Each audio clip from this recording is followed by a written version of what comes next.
송재호는 우리에게 늘 친근한 형이자 아버지 같은 느낌으로 브라운관을 통해 함께 해온 중견 탤런트이다. 그런 송재호의 지난 50년 사채빚과 함께한 역경의 인생사가 화제로 떠오르고 있다. 송재호의 기구한 사채빚 인생사는 월간지 우먼센스 8월호에 인터뷰를 하면서 송재호 자신의 인생 역정이 마치 드라마 쩐의 전쟁과 같아 보인다고 고백함으로써 세간에 알려지게 되었다고 한다. 이 소식을 전해 들은 시청자와 송재호를 사랑하는 팬들에게는 다소 의아스럽고 충격적인 이야기가 아닐 수 없었다고 본다. 그저 평범하면서도 푸근한 인상에서 느끼듯이 겉으로 드러나지 않고 순탄한 50년 인생길을 유유히 살아왔을 것 같다고 생각하는 사람들이 많을 텐데, 중견 탤런트 송재호의 뜻밖의 역경사 소식은 놀랄만한 뉴스라고 해도 과언은 아닐 것이다. 우먼센스를 통해 알려진 지난 이야기를 살펴보면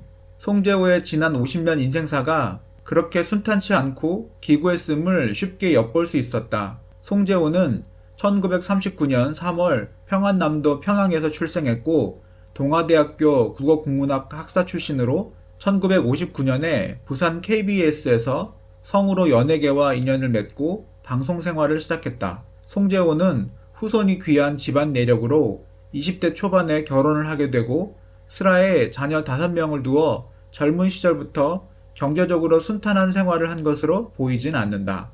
마치 나 자신의 삶을 엿보는 기분마저 든다. 그런 송재호는 1964년에 영화의 뜻을 품고 서울로 상경하게 되고 탤런트가 되어 본격적인 연기 생활을 시작하게 되었는데, 30대 초반 영화 제작의 뜻을 품고 영화 제작사를 차리는 다소 이른 영화 사업의 시작이 시련과 역경의 인생길에 첫 발을 내딛게 되는 계기가 되지 않았나 생각된다. 경험 부족인 탓일까? 송재호의 영화사는 곧바로 넘어지고 그 당시로는 1억 원이 넘는 큰 빚을 지게 되는데, 엄청난 빚을 떠안은 송재호는 은행을 이용하는 것의 한계를 느껴 부득이 사채와 첫 인연을 맺게 되어 사채로 빚을 갚는 등 악순환이 계속되었다고 말한다. 어쩔 수 없는 선택이 아니었을까? 책임져야 할 가족들의 생계와 삶을 포기하기에는 아직은 이른 나이였을 테니까. 송재호는 한 번은 사채업자에게 하도 시달려 칼을 내 배에 대고 오지마, 한 발자국만 더 오면 확 그어버릴 거야 하고 위협을 가해 사채업자들의 봉변을 모면할 수 있었어요. 송재호는 말한다. 그 당시 너무 괴로웠고 삶의 희망도 보이지 않았다. 늘 쫓기듯 사는 인생이 너무 힘든 나머지 자살을 3번이나 시도했었다. 약을 먹고 죽으려도 했지만 실패했다고 밝혔다. 가장 힘들고 감당하기 어려운 고비의 순간을 맞았으리라 생각이 된다. 하지만 가장으로 스스로 지켜나가기에 앞서 눈앞에 밟히는 아이들과 가족들의 모습이 쉽게 생명의 연줄을 끊어내지는 못하는 터라 지금의 송재호를 볼 수 있게 그의 생명을 붙들어 놓은 것은 아닐까 싶다.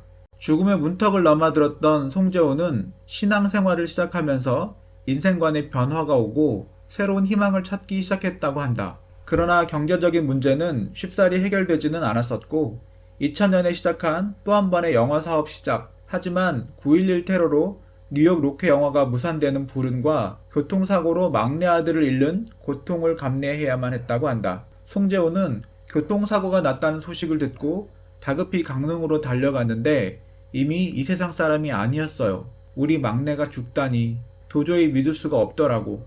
28, 다 키워놓은 장성한 아들, 5자식 가운데서도 막내라서 유난히 정이 많이 가는 아이였는데, 하지만 희망의 끈을 놓지 않은 송재호는 천신만고 끝에 2005년에 그동안 무거운 짐이 되어 송재호의 마음과 어깨를 짓눌렀던 사채의 원금과 이자를 모두 갚고 이제는 홀가분한 새로운 인생을 시작하고 있다. 송재호는 한 50년 일에 빚만 갚았다. 내가 지나온 세상을 돌아보면 참 희한하게 산 것 같다. 내가 한 50억쯤 벌어놓고 있을 거라고 생각하는 사람들도 있던데 실제로는 50억이 아니라 5억도 없고 50만 원도 없어. 다 빚 갚고 이자까지 주고 하다 보니 나한테 남는 건 아무것도 없더라. 송재호, 그의 깊이 있는 내면 연기와 대중과 쉽게 어우러질 수 있는 푸근함은 아마도 이처럼 그동안 우리가 몰랐던 역경의 세월 속에 자신을 지켜온 송재호, 그만의 연륜으로 비롯되지 않았을까 미루어 본다.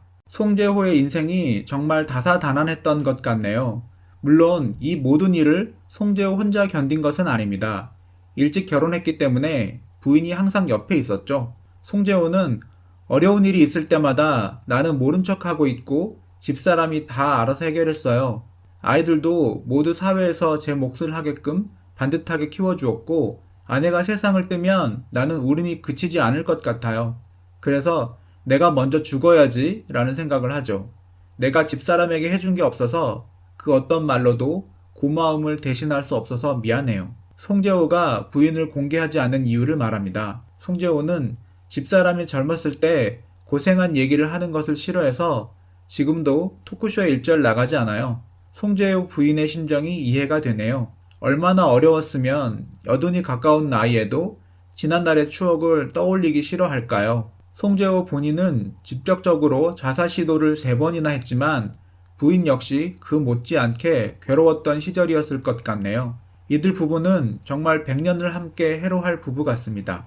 송재호가 자기 아내와의 결혼 생활에 비추어 노년의 사랑을 정의합니다. 송재호는 사랑의 핵심은 나이와 상관없이 똑같다. 그중 노인들의 사랑은 더 갈데없는 사랑이다. 젊은이들과 다르게 더 애절하고 절박한 것 같다. 보통 부부가 오랫동안 함께 살면 서로에 대해서 무감각해지기 십상입니다. 늘 사랑하고 사랑받기 때문에 배우자가 항상 있는 존재라고 여기게 되죠. 하지만 나이가 들수록 죽음이 가까워지는 것을 알게 될수록 그 사랑이 더 애절하고 절박해지는 것이 당연하지 않을까요?